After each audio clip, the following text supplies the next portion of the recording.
From the campus of Yale University, this is Business Talk with Jim Campbell, nationally syndicated across the country on the Biz Talk Radio Network and coming to you from our flagship stations, Yale Radio WYBC and 1490 AM WGCH Greenwich. All talk and all business, 60 minutes of radio with leading figures from the world of business along with the business of politics and sports. A Washington Post investigation, Trump revealed. That's today on Business Talk with Jim Campbell. Marc Fischer is a senior editor at the Washington Post. He was the Berlin chief. Among other posts, he's held over 30 years at the Post, author of After the Wall, which was an account of the fall of the Berlin Wall and the reunification of Germany. His co-author, Michael Kranish, is an investigative reporter with the Post, and he's the co-author of John F. Kerry and The Real Romney, both Boston Globe biographies of the presidential candidates. New book just out, Trump Revealed: An American Journey of Ambition, Ego, Money, and Power. Welcome, Mark. How are you? Good to be with you. Thanks for joining us. Let me ask you right off the bat, we've got all this documentation both in your book and publicly, with the bankruptcy, sometimes not paying his subcontractors, 4,000 lawsuits, highest I think ratio of lies of any of the candidates issued, some alleged mob links, thin-skinned. You've studied the guy, you've had 20 hours with him. How did he come to be taken seriously and secure the nomination of a major party? Those are two related but somewhat different questions. He became taken seriously in an interesting way. You know, he, especially for people in the New York, New Jersey, Connecticut area, he was kind of a caricature, kind of a cartoon figure back in the 70s and 80s when he built Trump Tower, and he had some triumphs like building Trump Tower, but he also had 6 corporate bankruptcies in Atlantic City, and he was someone who was cultivating this playboy image in New York and hanging out with models and that sort of thing. And so he was really not taken very seriously, curiously enough, until The Apprentice. And you wouldn't think a reality TV show would make someone get taken seriously. But this was a very concerted effort by Trump to shift his image and become seen in middle America as kind of a decisive CEO kind of figure, someone who would not truck with political correctness and who would be decisive and blunt in a way that politicians these days are not. That's very interesting. So that even back then, he had a conscious effort to sort of rebrand himself to potentially go into politics? Absolutely. He was thinking about it for a long time. One of the chapters in our book goes into the evolution of his yen for politics and his desire to be president, which goes back to the 1980s. There are interviews that we found going back to the early 80s where he was asked about politics, and he would always say, well, maybe it's not for me, but, you know, it would only take one person to make this country great again. And he had a lot of the slogans and a lot of the kind of positions that he's been trafficking in over the last year. They were around in vestigial form going way back to the 80s, and he was toying with this as far back as 1987. He made an exploratory trip to New Hampshire where he was toying with running for president in 88. So this is something that's been in the back of his mind, and he took a number of steps through the years to try to cement his reputation as someone who would kind of speak truth to power, be blunt, and reflect the frustrations of the American people. I think he ran as VP on the Reform Party ticket, including where he made a profit by getting a big speech remuneration while he was in the areas doing the political side. So that leads me to the next thing. Just recently, in fact, some of this I read today. The Trump Foundation that gave the illegal $25,000 donation to the Florida Attorney General Pam Bondi, and now it's been revealed that I think $258,000 of business legal expenses came out of the foundation. What I read today is he's $8 million of the $54 million he spent have been with Trump entities. Why wouldn't stuff like this be considered a big deal? Well, you know, for any career politician, the kinds of things that we've seen coming out of Donald Trump over the last months would be disqualifying. Just end of story. And so why do these things bounce off Donald Trump? Well, yeah. I think it goes back in part to the Apprentice and to the idea that this is a guy who is seen by many Americans as, yes, an entertainer, yes, someone whose relationship with the truth is not entirely clear, but as someone who does get things done, gets big things done in a society now where we don't seem able to get big things done. So he has created this reputation as someone who, whether he's fixing the ice rink in Central Park back in the 80s or building a big skyscraper in cities that rarely do that anymore, he's shown that he can create this reputation as someone who glides above the rules. And rule breaking has been part of his persona from the very start. He's done it in the way he's cultivated the media. He's done it in the way he fights against his opponents. He's created this image of himself as someone who never settles lawsuits when he actually settles them all the time. And so it's key to his identity, this idea that the rules don't apply to him. And, he's a billionaire, and Americans have this aspirational liking for people who've made it big in this country. And everybody in this country loves a rogue, and Donald Trump is a rogue. So he, in the classic way that we excuse the behavior of great athletes or of people who stand up against the system. I mean, look, a lot of our literary and movie heroes are people who break the rules and stand up against the system. That's Donald Trump. Interesting. You know, I was going to ask this later, but you just led right into it. I think I read this in the Post, that there's been some comparison that it's akin to jury nullification, you know, where the jury says, you know, this guy's guilty, but because we're so pissed at the system or for some other reason, we're going to find him not guilty. Yeah, and that is, I think that's one of the biggest mistakes the Democrats and the Clinton campaign are making, is to portray Trump supporters as a bunch of racist extremists, when in fact, if you actually go to a Trump rally, you'll find some nutballs, but you'll also find a lot of middle-class Americans who fully recognize that Donald Trump maybe has a screw loose, maybe has some ego problems, those kinds of things, but they are willing to look past that in order to send a message. That's been the role of outsider candidates, whether it was George Wallace or Ross Perot, through the years, the idea that, maybe they don't quite have the character that we're looking for in a president, but they are a vehicle for sending a message that the two big parties have not done right by the American people, that people don't see a path forward, they don't see a way for their kids to do as well as they have, and so they want to send a message, and Donald Trump becomes that vehicle. I was going to end the segment with this, but you've led right into it. So how much do you attribute this to Trump, the reality star, which you've already actually aligned right with Apprentice, and how much to the populist revolt and anger at D.C.? The fact that he was a reality TV star buys him a certain distance from the rules that govern politicians. And so we won't tolerate some of the things he's done from career politicians, but we'll accept them from him because he's a celebrity. And on the other hand, he's somebody who we know is, not only glides above the rules, but he's somebody who we think gets things done. And so he's managed to marry those things and find that sweet spot where Americans who are frustrated and who aren't getting answers from a paralyzed government, they see this as a way to say, it's a cry for help, but it's also a kind of a stab for maybe this guy can get it done, even though he's obviously flawed. Interesting. Let me step back for a second. From reading the book and from what I've also seen, the Post put together a team of something like 24 people, unlimited resources, to go look at, essentially do a whole wraparound investigation. You also went to all the prior sources. You had 20 hours with Trump. Did you sort of describe that, and did you come up with the kinds of revelations that you expected? Well, we certainly found some details that we'd hoped to find, and others that we didn't even know about, and so that was very rewarding. But what we were trying to do here is, every 4 years, the Washington Post does a kind of biographical series about the nominees of the major parties, and that's kind of just one of the things that we think we feel obligated to do so that people know who they're voting for. And so we set out to do that this year, but as everyone remembers, Donald Trump and Hillary Clinton weren't the clear candidates until March or so. That's very late in the process. Usually you have a good sense a year or more in advance of who the nominee is going to be, and you can start doing that kind of biographical research.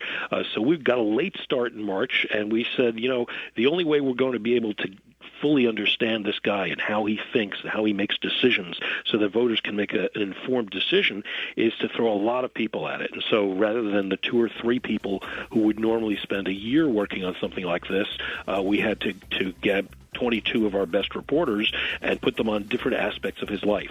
So we sent reporters to his ancestral hometowns in Germany and Scotland. We sent reporters to spend months in Atlantic City going through Casino Control Commission reports and documents.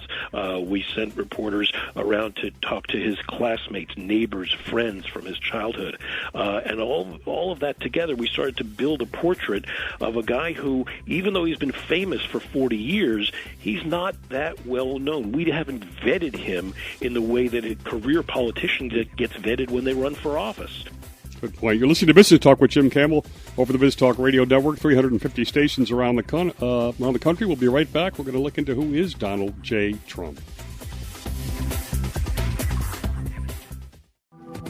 And we're back. We're talking with Washington Post senior editor Marc Fischer.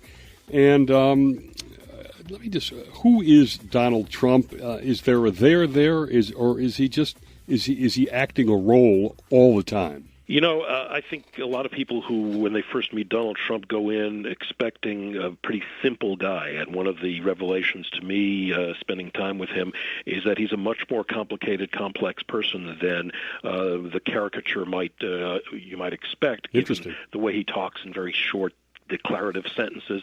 He actually knows his business extremely well. You can ask him, as we did, about business deals going back 30, 35 years, and he remembers details of negotiations, details of the building materials.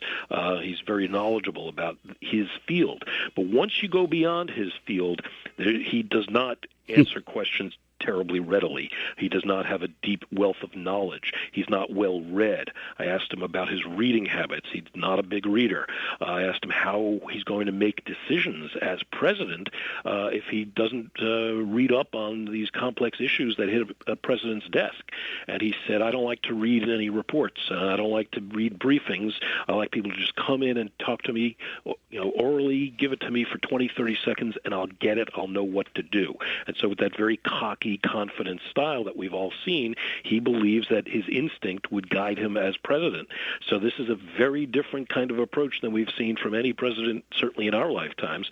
That's what presidents do. They take in a lot of information, a lot of different sides of an issue, and they make a decision. But synthesizing that information by just a 20-second oral report, that's a new approach. Wow. Let me read you something briefly. This is written by Joseph Burgo. He is a psychologist. He wrote The Narcissist You Know.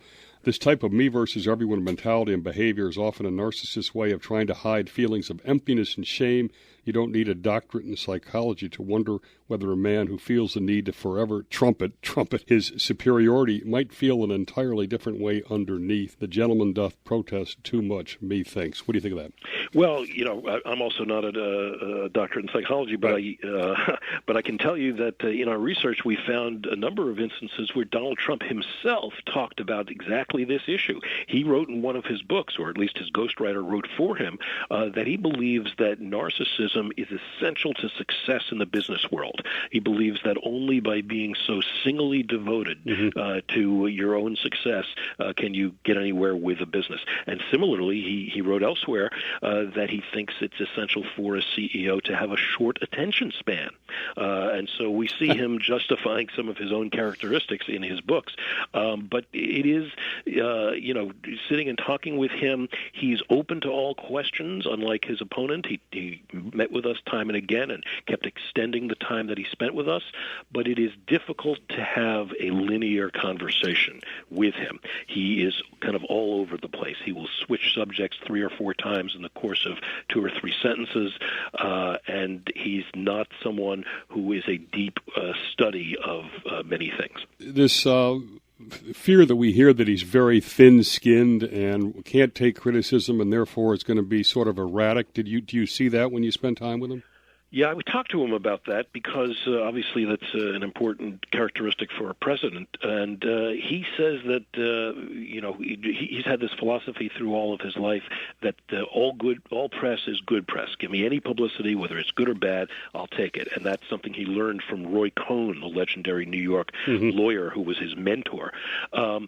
But at the same time, as you say, he is incredibly thin-skinned, and in the course of our interviews with him, he was very gracious and generous with his time, and kept saying he wanted our book to be fair and accurate, which obviously we wanted too. And then every once in a while, he would turn around and threaten us and say, if it's a bad book, I'll come after you.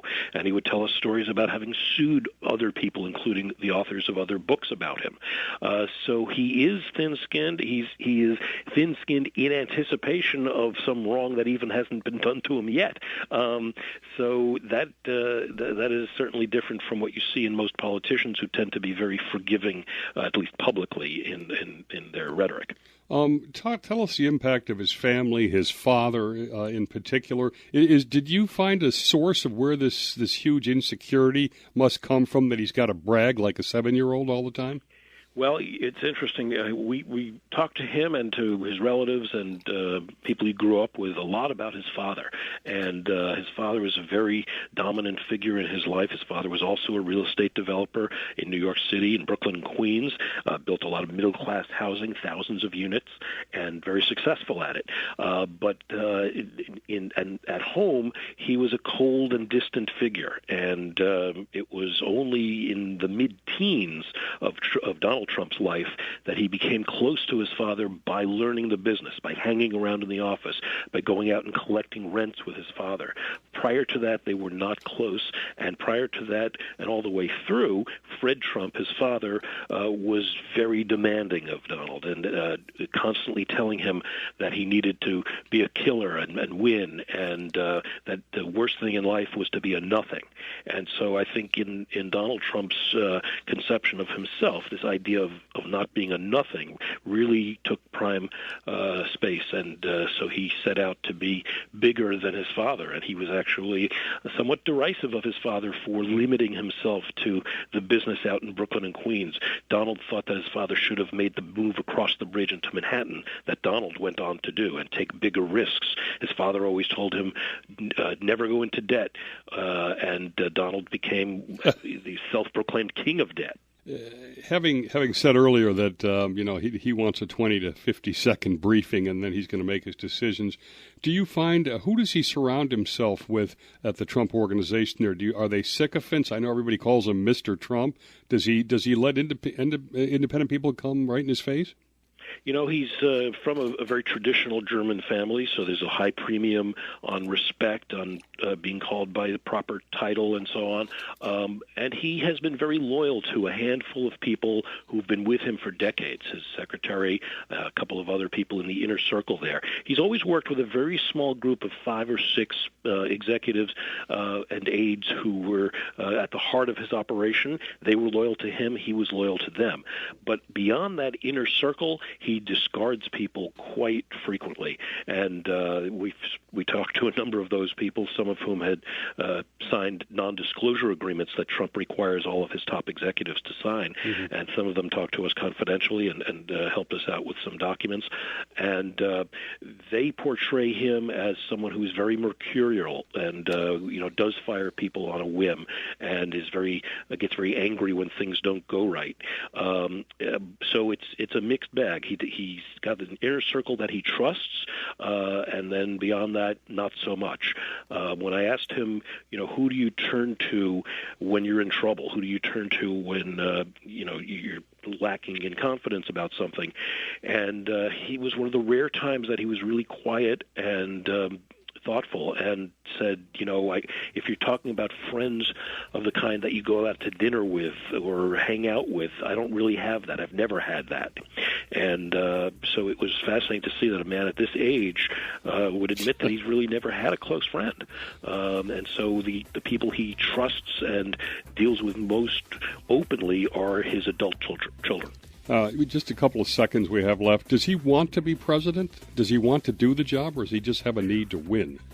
He has an extraordinary need to win. I think he's fascinated by the idea of being president, but when I said something to him about how he seems most animated by the hunt, by the chase, he said, yes, I'm all about the hunt, I'm all about the chase.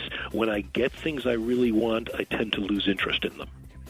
Coming next, we're going to look into Trump the businessman. We're talking with Marc Fischer from the Washington Post. Their new book just out. Trump Revealed, An American Journey of Ambition, Ego, Money, and Power. Over 24 folks from the Post worked on this book. Moving to the business side, were you guys able to get your hands on what his real net worth is? I've heard anywhere from less than $1 billion, and of course Trump now has it at $10 billion. Well, his numbers range all over the place. Over the course of the campaign, he's said he's worth $10 billion, $12 billion, $9 billion, and no one could reasonably give you a number of what he's really worth because he has not released his tax returns. What we can do is say, as a judge found in one of the cases, a libel suit that Trump filed, a judge went through all of his financial documents and concluded that he could not possibly be worth nearly as much as he says he is. And we have a chapter in Trump Revealed where we lay out exactly how Trump comes up with these wildly inflated numbers about his net worth. And what he does is he takes the net worth that anyone would compute by looking at the values of his properties, and then he extrapolates on top of that. He says, legitimately, my name is worth something. People come to my hotels and golf courses because of my name is on the building, and that has a value. And so that's a subjective decision, how much that's really worth.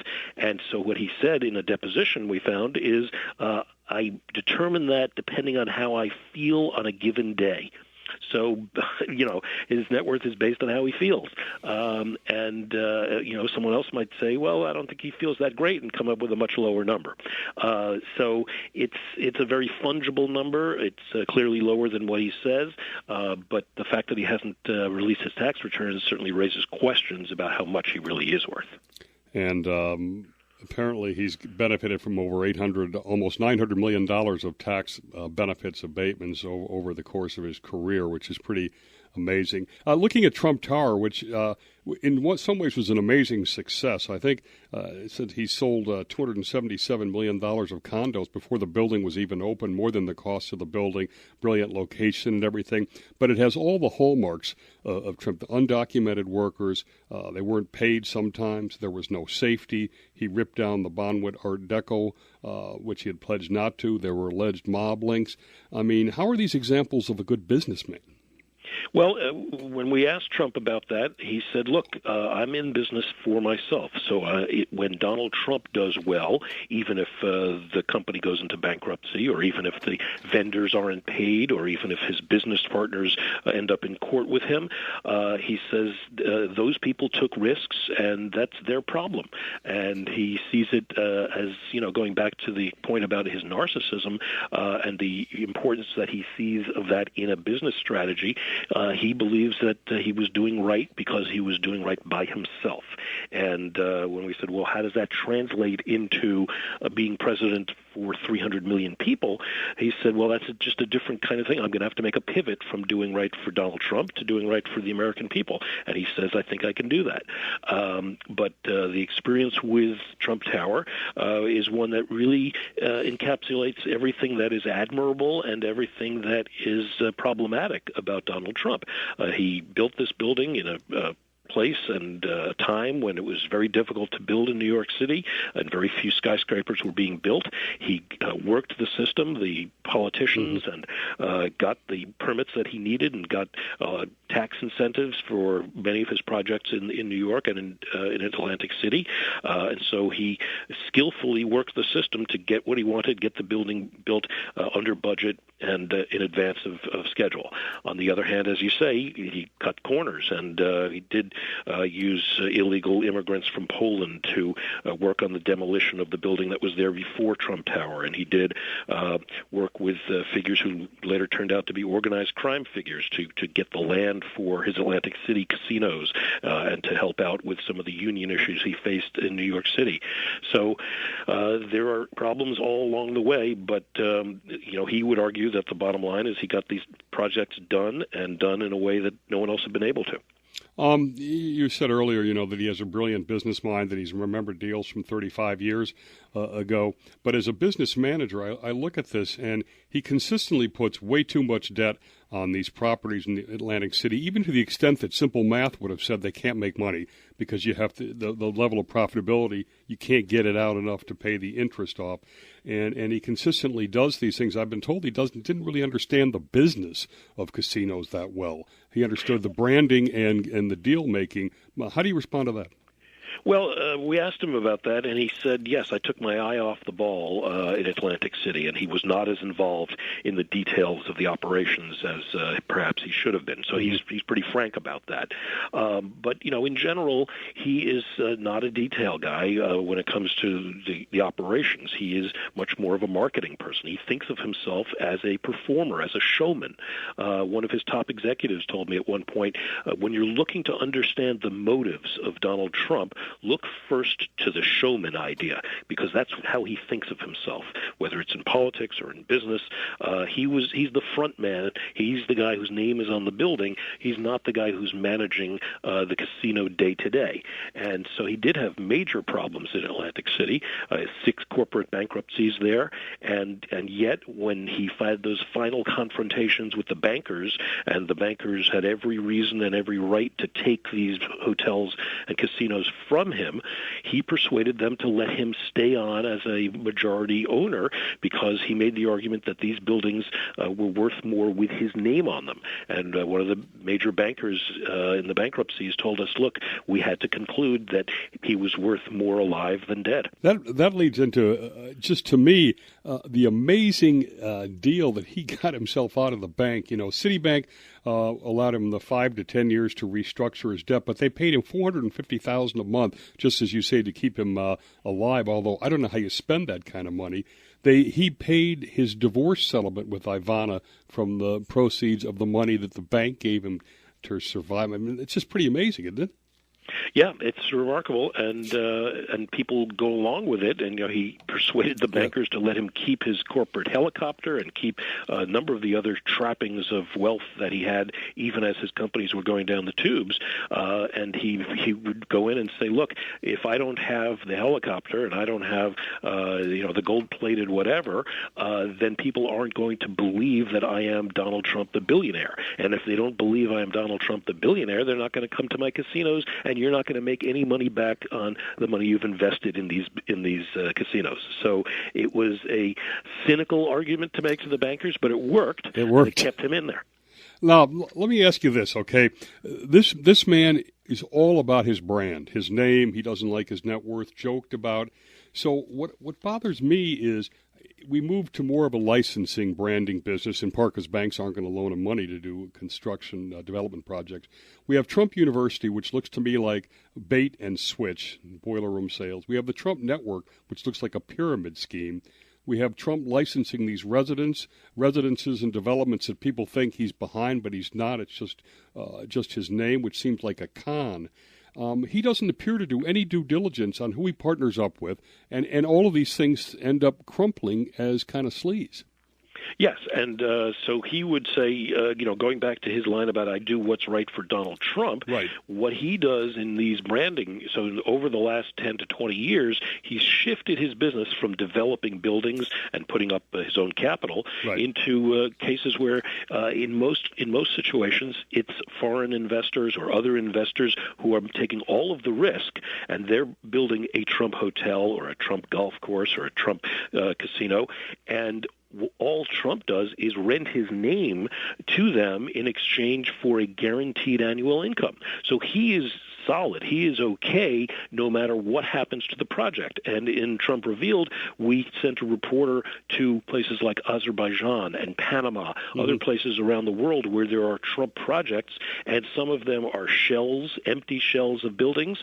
Some of them never got off the ground. Some of them were built but never opened.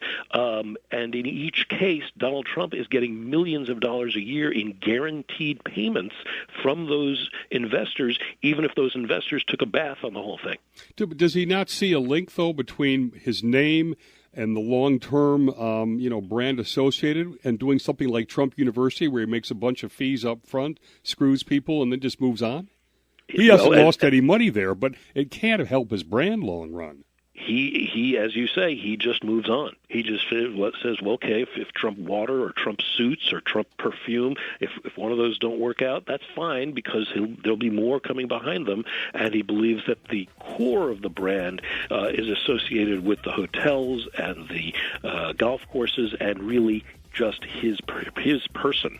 He is the brand. And so if he's out there, he spends an enormous amount of time every day talking to reporters, doing TV spots, all kinds of promotional stuff. That's the core of his operation. It's promoting himself and his brand as embodied by his person rather than by any particular business.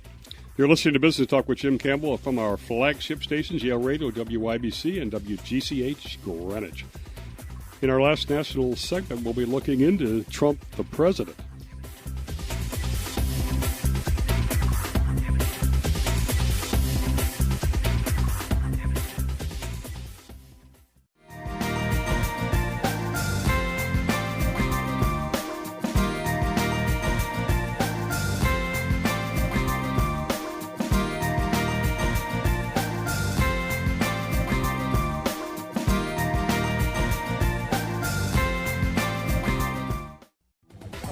We're back with our last national segment with Washington Post senior editor Marc Fischer.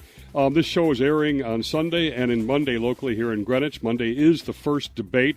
What's your sense of the upcoming debate? How can Hillary manage Trump and vice versa? What do you see? I think they're both in a difficult position. In some ways, her task is harder because she has to change her own image to some extent and let people see a little bit more of a human being there, show some emotions, perhaps show some of the vulnerability that she rarely shows, because otherwise she's going to be seen as the wonk who is parroting all kinds of policies when Trump is connecting with people emotionally. So Trump, she will attack him on his lack of knowledge of complex issues and of the crises around the world, and he will slough that off and laugh that off. And it's hard to imagine an effective way for her to come back at that. His genius in this campaign has been to connect with the American people on an emotional basis, and that is something that Hillary Clinton has trouble with. She's talked about how she has trouble with it. She has a higher hurdle,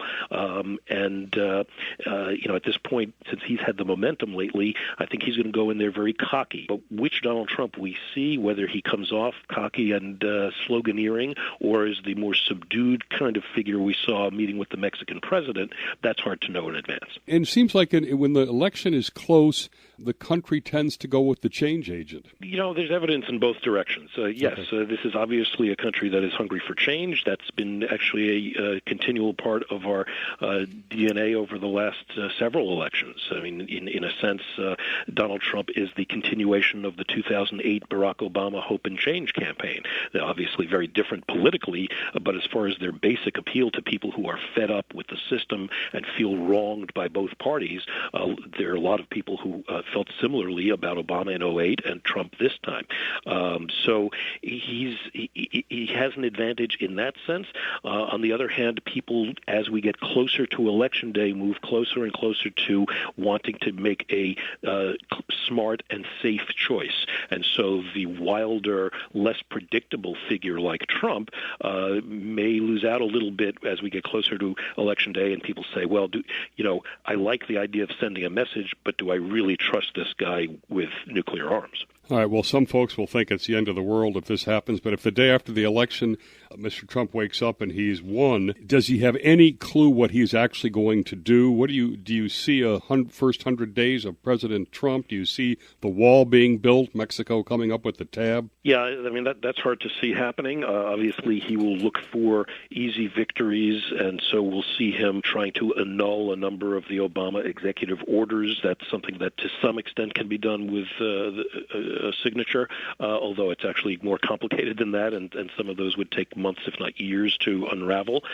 But he'll look for quick victories of that nature. When we asked Donald Trump, about his patience for that kind of thing, he said, I'm really all about the hunt and the chase, but when it comes down to when I get something, I tend to lose interest in it. I get impatient.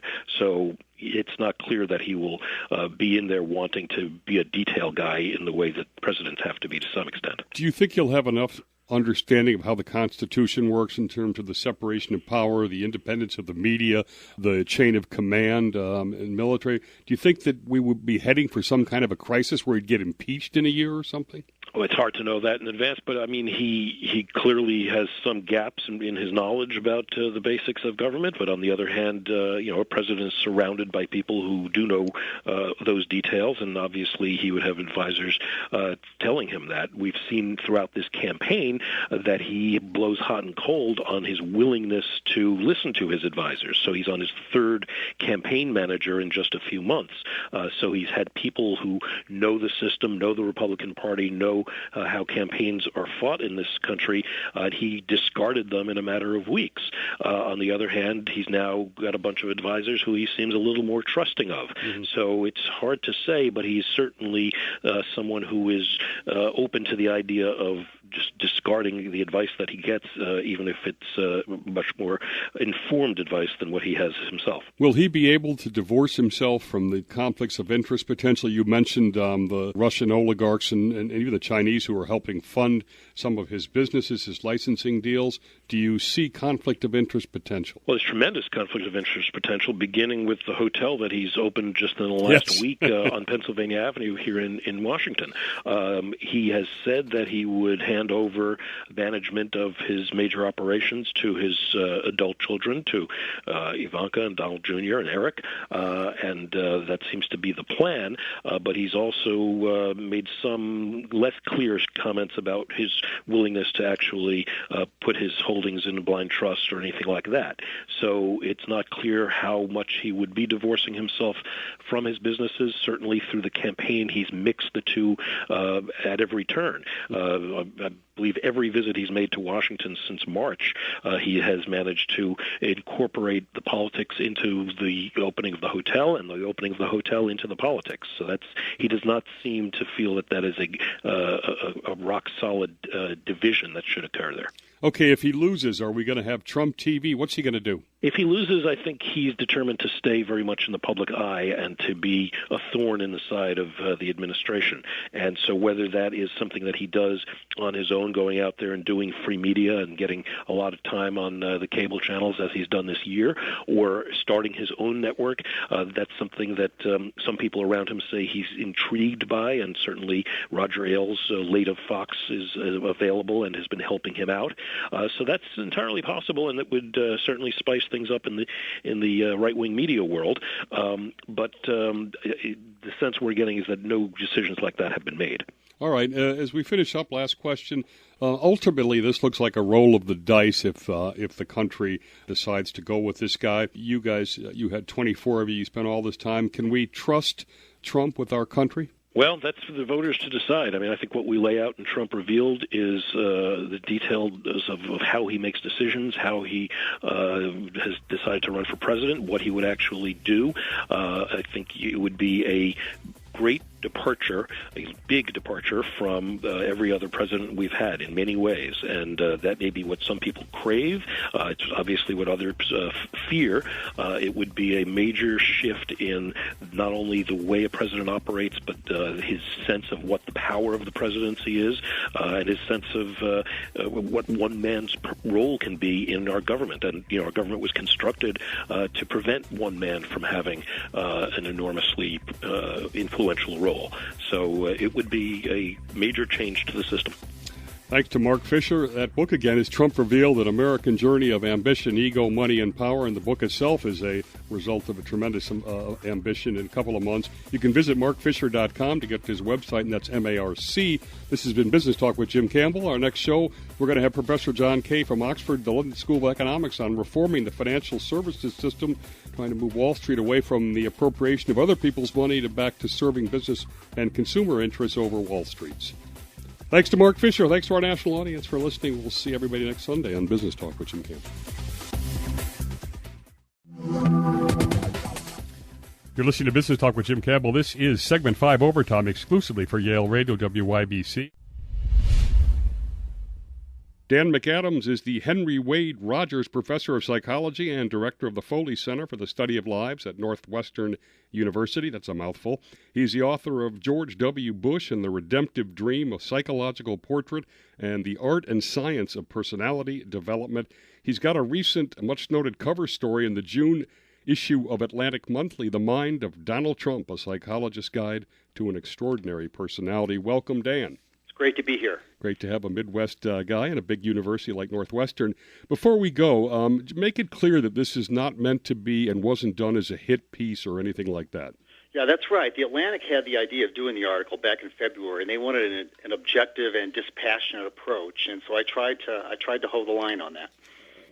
And give us a brief on what is the ethics of your business of doing this kind of thing without actually talking to the guy or Right. Yeah.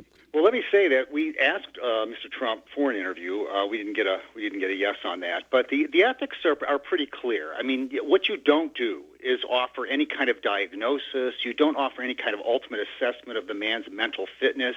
And indeed, I'm not trained to do that anyway. I'm not a clinical psychologist. So what I'm doing instead is looking at basic ideas in personality and developmental psychology and seeing how they apply to understand what Donald Trump is all about.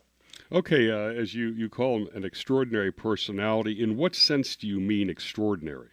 Well, I think what's extraordinary about him is that, on the one hand, he seems so authentic to many people, and on the other hand, many people will say, it's Donald Trump playing Donald Trump. It's like he's always playing a role. So one of the goals in the article was to try to understand the role. What is the public persona of Donald Trump? Can we use psychological categories that are well validated to understand that role, but then can we get behind the role? Can we find the motivations, the goals, the story of his life that's in his head that sort of provides the backdrop or the more subtle features of the personality? And that latter charge, that was a challenge. All right, and we are going to, in fact, go through that process. Let me take us to reality first, and you can put stuff in context. He had that recent press conference on the charitable giving to vets, and it was really an amazing performance. Some even called it a meltdown, but it was sort of unprecedented. I mean, it made Nixon look like a low-key guy. I want to run through some things and see what you think they might relate to this. The first one is could it have been a conscious distraction strategy? Because he'd been kind of caught up until May 24th when the Washington Post came up that he hadn't really given the $1 million or given a lot of the other money yet. Could it have been a straight approach of trying to just distract folks away, or was it a childlike temper that he can't control? It could be both. I mean, Donald Trump has this instinctive ability. It's really pretty extraordinary to lose control in extraordinarily strategic ways. And I'm not sure he thinks it out. I mean, it's something that seems to come really natural with him. So I think on the one hand, it was a rant. It was an out-of-control kind of thing. But at some level or another, he's going for an effect. I don't know if it's conscious or whatever. And so I feel that a lot of times when I watch him in press conferences or, when I watch him do pretty much anything, he's acting. He's playing a role, but he's so into the role. He's so simpatico with the role that the role becomes him. And ultimately, there's some sort of strategic advantage he's going for, if not consciously, at least unconsciously. Okay, now there was some criticism of your piece that, saying that Trump is sort of a narcissist is pretty obvious. You don't need a doctorate for that. But obviously you explained why you weren't going to be bluntly that. But let me read you this by another one. Joseph Burgo, a psychologist and author of The Narcissist You Know, This type of me versus everyone mentality and behavior is often a narcissist's way to try to hide feelings of emptiness and shame. You don't need a doctorate in psychology to wonder whether a man who feels the need to forever trumpet his superiority might feel an entirely different way underneath. This gentleman doth protest too much, methinks. Emptiness, shame, insecure underneath. Would you attach those things to Trump? Can you relate to it? Well, let me say that I agree and I disagree with the quote. I agree on the one hand with the idea that narcissism is an important feature of Donald Trump's personality. Although I don't think it's the only thing going, it is something that is almost impossible to avoid. And when I think of narcissism here, I don't think of it as necessarily a bad thing. I mean, there's actually research to suggest that narcissism can be related to positive things as well. But it's self-reference. It's this idea that the number one goal or priority in my life is for others to adore me, and for me to love myself. And so this constant reference he makes to himself again and again and again, and how it is that his name is attached to everything, that's narcissism. Now, the question is, where does it come from? And one view is consistent with what that psychologist said, and that is that he's trying to hide something. He's trying to make up for an emptiness, for a loss, for some sort of early frustration. I just don't see it in the case of Donald Trump. I don't see any evidence from his childhood that he wasn't affirmed. I don't see any evidence of shame in the sense that, I've got to prove that I'm better than, my childhood suggested I should be. Donald Trump has been promoting himself since second grade. I don't think it's because he didn't have good experiences as a kid. I'm not sure that there's an emptiness inside of Donald Trump. I'm not sure what's inside of Donald Trump. All right, let me ask you. I don't think it's an emptiness. Okay, narcissism can be good because it can be charismatic leadership, etc. Right. But let me ask you this. A narcissistic personality disorder, and I'm not asking you to diagnose it with him, but what is that briefly, and would such a disorder make someone unfit for a big job like that? Well, we're skating on thin ice here, at least with respect to the ethics of it. I mean, I don't want to pronounce anything on a narcissistic personality disorder. I mean, the narcissistic personality disorder is an entity that clinicians have developed or invented. There's a number of criteria: a sense of grandiosity, an inability to be empathic with other people. There's a whole host of things that actually go beyond what I'm describing in narcissism as self-reference. But yes, there is a disorder. They talk about it almost as if it were an illness. And from the standpoint of a clinical psychologist, which is what I'm not, the diagnosis of a narcissistic personality disorder is a fairly major thing. I don't know if you could say that it would make somebody unfit for office to have that particular illness. I don't even see it as an illness, so I try not to go there too much. Okay. I want to look at three factors related to him: the con man, failures, and bullying, briefly at each one. On the con man one, is whether it's bait and switch, Trump University, pyramid scheme, Trump network, all that stuff, is it the result of an incurious mind just greedy for money as opposed to a con man? I don't think he's an incurious mind and greedy for money. What he's greedy for is winning. He wants to win. There's this great piece, a quote in the Art of the Deal, where he says, I don't really care that much about the money except as a way to keep score. And I kind of see that's what Donald Trump's all about. He wants to be number one. He wants to win. How do you keep score in the business world? Well, one way is money. There are other ways. And so I think that's what it means to him. But I don't think of him as greedy in the sense that he's trying to accumulate all this wealth so he can have this wonderful lifestyle, going these beautiful vacations and so forth. I mean, the one part of that is he wants to have beautiful women around him, and he likes to be around beautiful things. But it's really mainly about winning. And I see that as really a key to his personality. Being number one, and he's running for the biggest office in the world right now. He wants to win it. I'm not sure he wants to be president, but he wants to win that damn election. All right, let me ask you this: the emptiness, shame, that kind of stuff.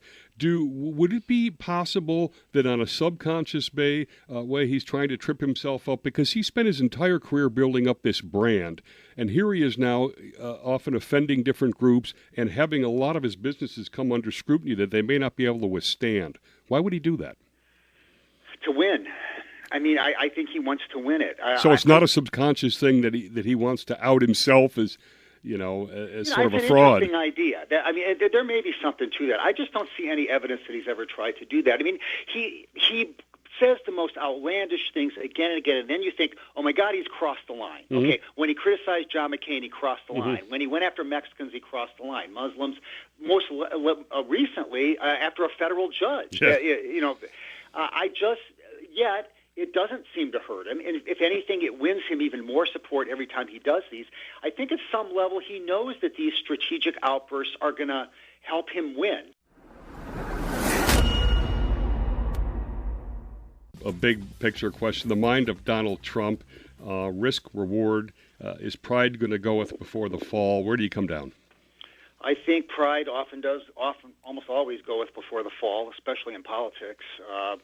And so you do see a kind of a scenario here where he's setting himself up for a huge failure. If the failure isn't losing the election, the failure could be a disastrous presidency. Interesting. Now, I want to pursue this because I'm not sure I totally understand it. Presidents have narratives of their lives, which are critical. He's George W. Bush, his transformation at midlife. You say that Trump's narrative is thematically underdeveloped. What does that mean? Yeah. So most of us have a story about how we came to be who we are, and that story is an important part of our personality. It's behind the traits. And in the case of Bush, in the case of Obama, there were narratives that they lived by that defined who they were, and these narratives have had an effect, for better and for worse, on how they occupied the office. In Donald Trump's case, it is very difficult to find the story behind the role. To the extent I could find anything, it was a very simple story about a warrior, a man who fights, who learned to fight from his father very early on because the world is a dangerous place. But that, fighting why? What ideals does fighting promote?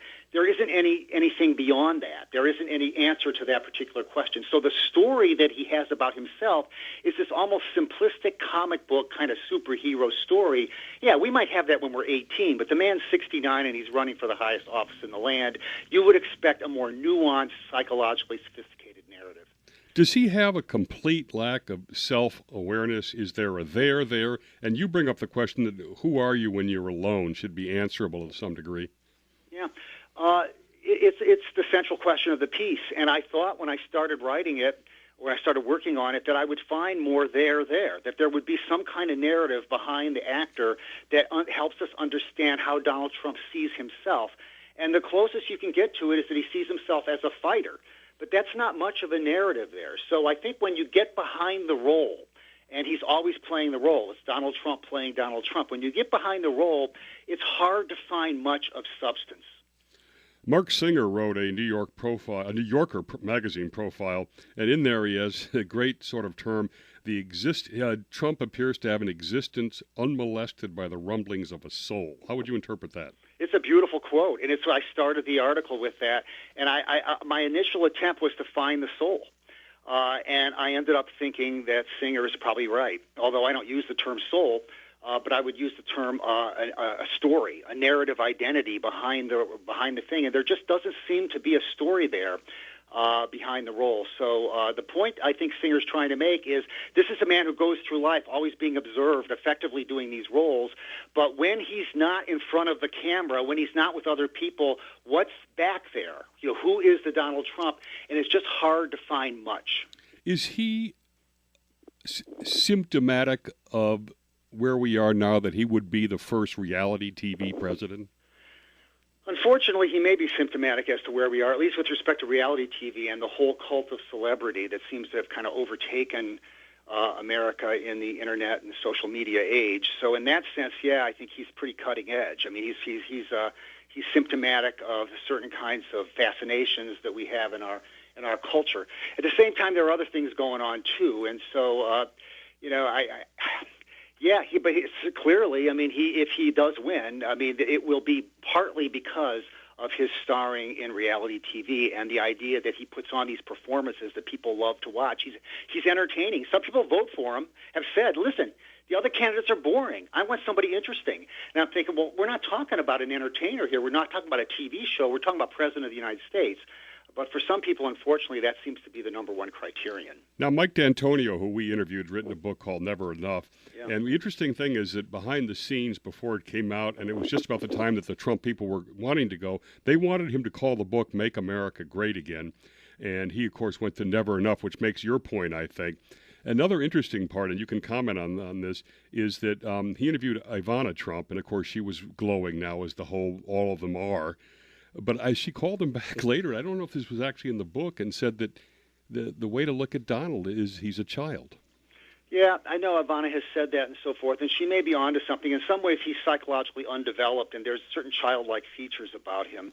I think D'Antonio's title for the book, Never Enough, gets at the narcissism part, though. Mm-hmm. I mean, this idea that I want to win, I want to win, I want to win, and I can't win enough. It's actually a brilliant book, by the way. I think that's an excellent biography, and I use it to great effect, I think, in the piece. Ivana, she's got mixed feelings. On the one hand, mm-hmm. He's the father of her children, and she did love him and so forth. They had business together. On the other hand, I think she feels that she knows him well, but I don't know if anybody really knows Donald Trump well, to tell you the truth. I'm not sure anybody has really gotten to the soul there, maybe because there isn't much. Okay. Now, obviously, we got to put this into a relative position, because we're only given the choice of two candidates, essentially. So, obviously, you can't dissect Hillary Clinton, but on the Big Five, do you put her in some category? Do you put her at a healthier level than Trump? Well, the Big Five aren't necessarily about health, but there are big differences between her and Donald Trump with respect to the traits, and these are pretty easy to see. You don't have to be delve deep. As a social actor, what distinguishes her from others? Probably the fact that she's so conscientious, and I mean this in good ways and sometimes bad ways. People high in conscientiousness are hardworking, achievement-striving, dutiful, responsible. They're always the adults in the room. They're always trying to take charge and so forth. She stands out on that, I think, more than most presidential candidates would. I think the other four traits don't say much, but for her, conscientiousness stands out. Conscientiousness is a little boring. It's the kind of thing that you might see from an establishment candidate like Hillary Clinton, who believes in the system, who wants to work through the system. That's the one trait, I think, that stands out in my mind with respect to the Big Five and Hillary. That's interesting, because she does sort of lack an overarching vision or radical or revolutionary type change policies. Have you had any feedback from the Trump campaign, and would you expect it to be of the nature of your loser sleazebag? Unfortunately, he hasn't sent me a letter that I could put on my wall. I haven't heard anything. One radio interview I did said that Trump had responded and he said the article was sad, terrible. But I'm not sure that's true. I think maybe the guy that was interviewing me made that up. had no official response from the Trump people. I've had a lot of responses from people who support Trump, but not from the campaign. Do you think that he would even read it? I suspect somebody on his staff has read it. I don't know what he reads. He doesn't talk much about that kind of thing. It's another thing we don't know about him. He's up and doing stuff all the time, but I don't think he ever kind of kicks back and reads an article or a book. We've had a very fast hour here, and I'll end it with a statement which you've been talking about, which is fighting to win but never knowing why. Thanks to Professor McAdams of Northwestern University. That June Atlantic Monthly cover story, again, is The Mind of Donald Trump, a psychologist's guide to an extraordinary personality. And it's fascinating precisely because it's not a hit piece. You can look at it as a dispassionate piece. Thanks to Dan McAdam. Thanks to our national audience for listening. We'll see everybody next Sunday on Business Talk with Jim Campbell.